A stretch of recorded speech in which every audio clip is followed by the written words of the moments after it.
तो कल रात मैं के ड्रामा देखा, मेलो मूवी। अब देखा है तो बताऊंगी भी। नाम सुना था पहले, पर लगा कोई स्लो, बोरिंग, टिपिकल रोमांस के ड्रामा होगा। पर जब देखना शुरू किया ना, तो मुझे लगा इतना भी बुरा नहीं है यार। मतलब सरप्राइजिंगली सॉफ्ट, रियल और टचिंग था।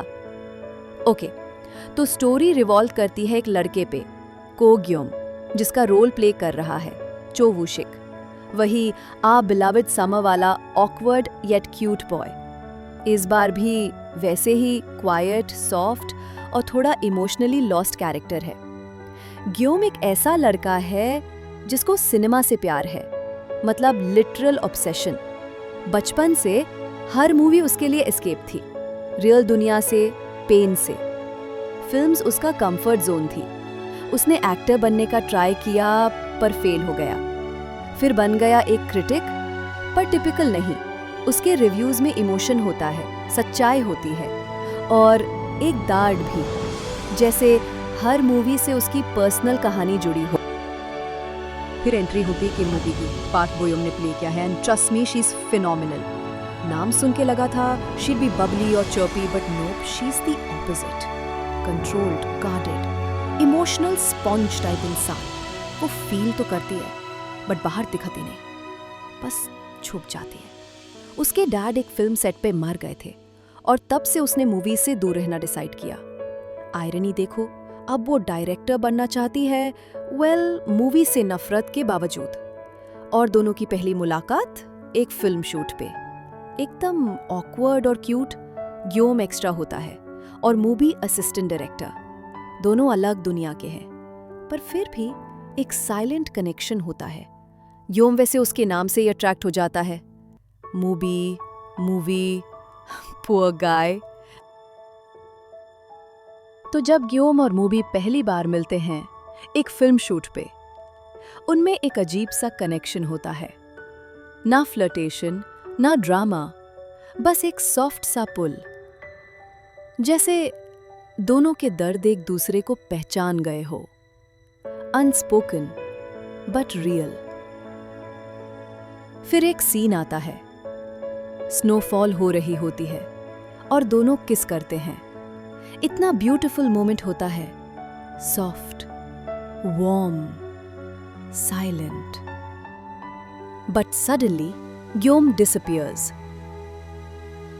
बिना कुछ कहे वो चला जाता है।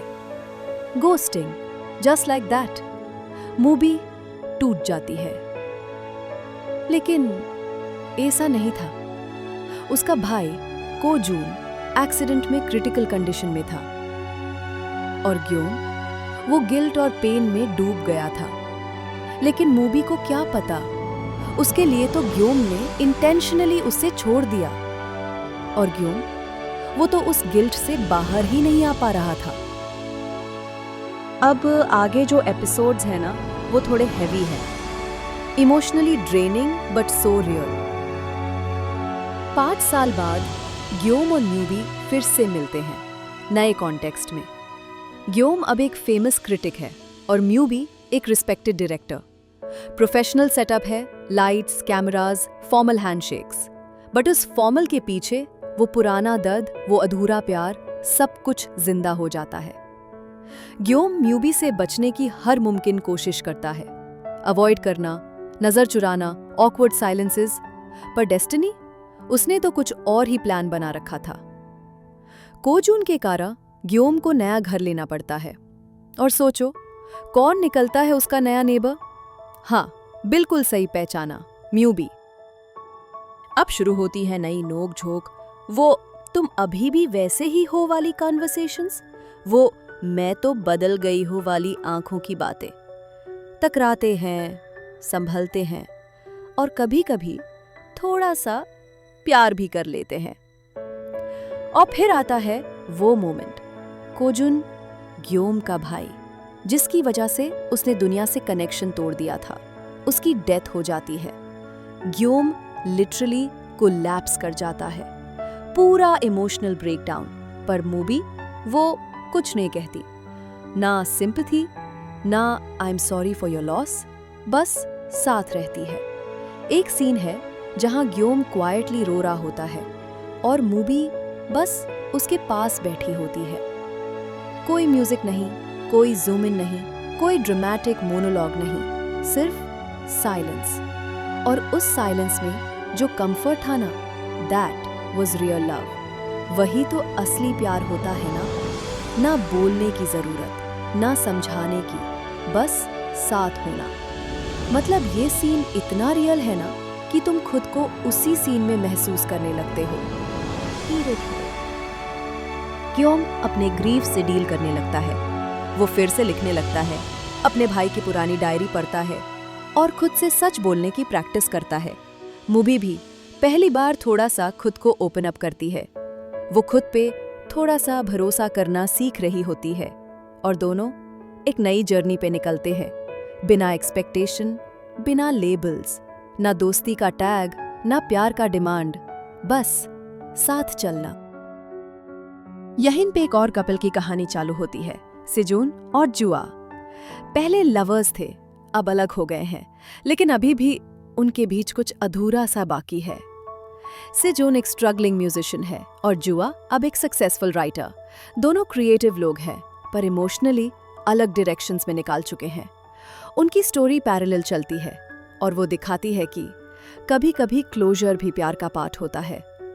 उनका breakup, no drama, no shouting, बस एक मैच्योर काम कॉन्वर्सेशन, क्लैरिटी के साथ, एक I wish you well moment.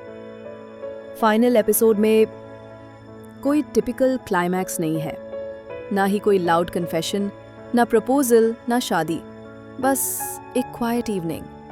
ग्योम और म्यूबी एक साथ एक मूवी देख रहे होते हैं, चुपचाप, बिना शब्दों के। बस एक कंफर्ट होता है जो सिर्फ प्रेजेंस से फील होता है। वो एक सीन जहां ग्योम का हाथ म्यूबी के हाथ से हल्का सा टच करता है और दोनों सिर्फ मुस्कुरा देते हैं। कुछ भी ड्रामेटिक नहीं, कोई प्रॉमिसेस नहीं, बस मैं यहाँ हूँ। वो साइलेंट अश्योरेंस जो किसी भी डायलॉग से ज्यादा पावरफुल होता है। और फिर एंडिंग में दोनों मिलके होस्ट करते हैं एक community film screening, film loving kids के लिए। वो जो उनका पुराना दर्द था, वो गिल्ट, वो अनसेड रिग्रेट्स अब एक नई कहानी का हिस्सा बन चुके हैं। सिंबॉलिकली दोनों ने अपना ट्रॉमा, अपना इमोशनल बैगेज सिनेमा के जरिए हील कर लिया है और अब वो आगे बढ़ने के लिए रेडी है। तो ये थी ग्योम और म्यूबी की एक मेलो मूवी, एक ऐसी कहानी जो चिल्ला के नहीं, धीरे से दिल में बैठ जाती है। ग्योम और म्यूबी की स्टोरी मुझे ये सिखा गई कि प्यार सिर्फ दिखावा नहीं होता, कभी कभी वो एक सटल सेफ्टी भी होती है। और आजकल जब हर रिलेशनशिप स्पीड और सोशल मीडिया में जी रहा है, ऐसे सॉफ्ट मैच्योर प्यार की स्टोरीज रेयर होती हैं और ज़रूरी भी। अगर आपको ये स्टोरी अच्छी लगी तो कमेंट करके ज़रूर बताएं। और हाँ, ऐसी और के ड्रामा एक्सप्लेनेशंस इन हिंदी के लिए वीडियो को लाइक, शेयर और चैनल को सब्सक्राइब करना ना भूलिए। मैं मिलती हूँ अगले वीडियो में। Until next time, अन्योंग।